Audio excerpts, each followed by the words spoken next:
It's reading with Harley time. And today we are reading a supposedly fun thing that I'll never do again by David Foster Wallace. I'm midway through the book, page 116, at the bottom of it. I'll start at the penultimate paragraph, the last sentence of it, and move on. The enforcement of this no endomorph rule is probably internal. A fat person will have to get exactly one look at herself in tight sequin spandex to abandon all twirling ambitions for all time.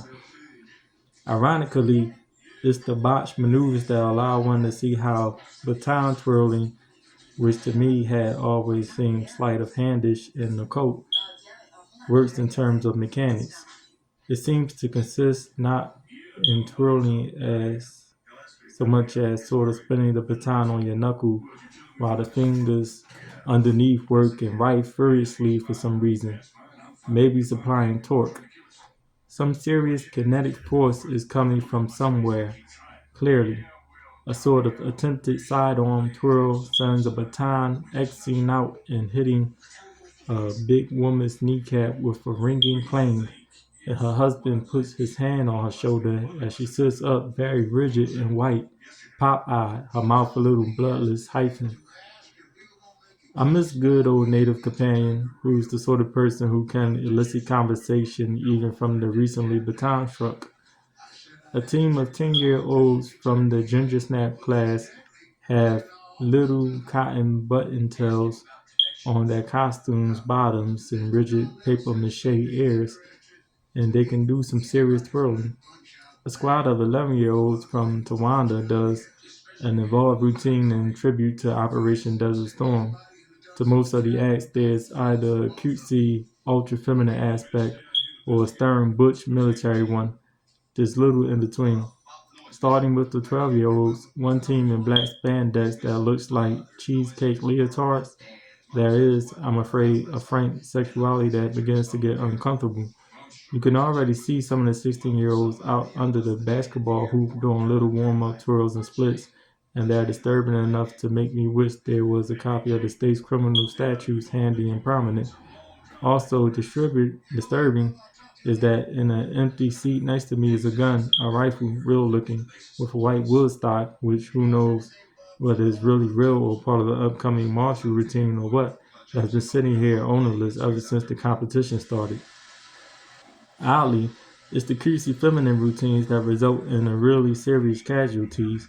A dad standing up near the stand's top with a Toshiba viewfinder to his eye takes a tomahawk baton directly in the groin and falls forward onto somebody eating a funnel cake, and they take out good bits for several rows below them. And there's an extended halt to the action, during which I decamp, staring way clear of 16-year-olds on the basketball court, and as I clear the last row, yet another baton comes warping cruelly right over my shoulder, Carom viciously off Big R's inflated thigh.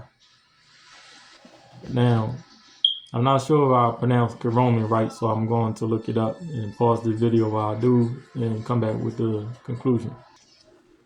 Alright, the base word is spelled Carom, and apparently it seems that it's pronounced care. So emphasis on care, and then so caring. I'll repeat the sentence. Oh, it's a long sentence. I didn't. Okay, all right.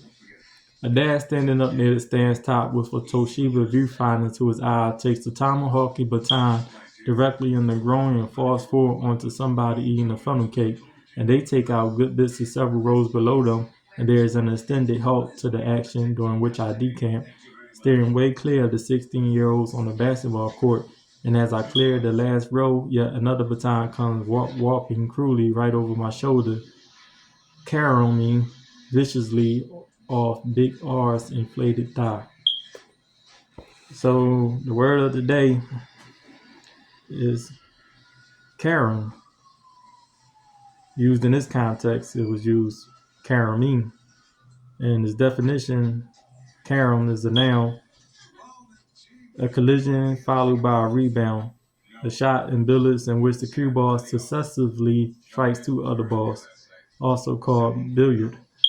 A similar shot in a related game such as pool. And then the verb is caromed, caroming, or caroms is an intransitive verb. Well, it's both. It's a transitive and intransitive. I believe intransitive stands alone, and transitive something happens to something. All right, try to make sense of it as the video goes on. But the intransitive is one to collide and rebound, glance. The car caromed off the guardrail into the ditch.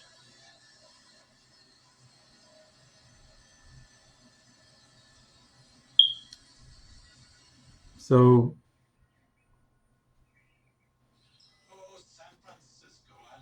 or it could be to make a carom, as in billiards.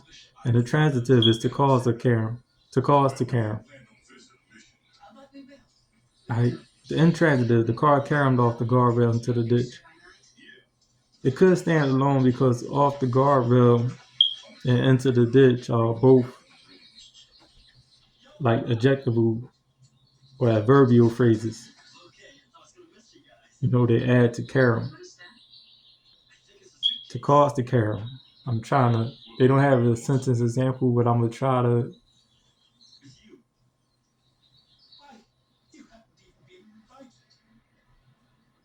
use it in a sentence. Sorry for the long pause. Cause to carom.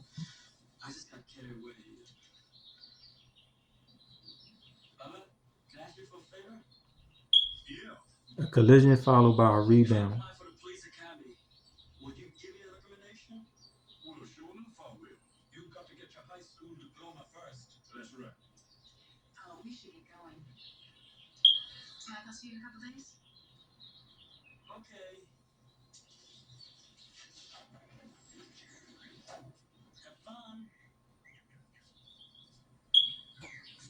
Carom.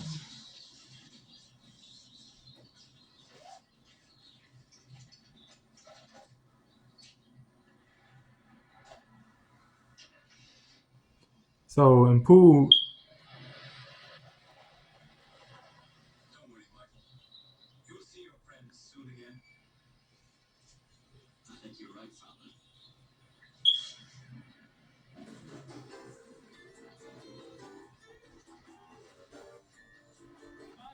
the stick would do the caroming.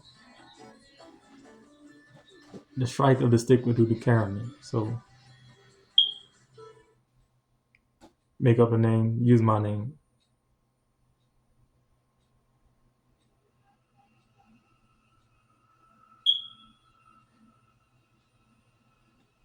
Chris's pool strike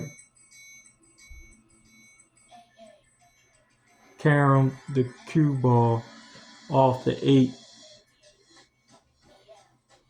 and the 9.